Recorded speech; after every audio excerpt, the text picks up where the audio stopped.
kufunga, kuomba, kusoma neno na matoleo. Hizo vitu vinne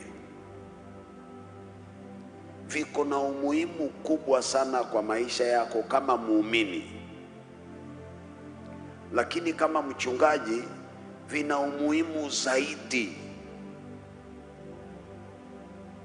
Nimeongea na mtu asubuhi,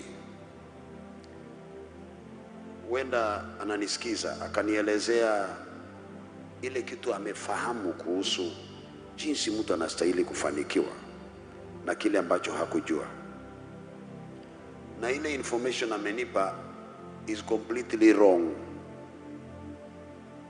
Nikamwambia, ili ufanikiwe kimapato hauhitaji kile umeniambia, maana ufanisi ni rohoni. Ufanisi ni jambo la kiroho. Ufanisi sio bidii.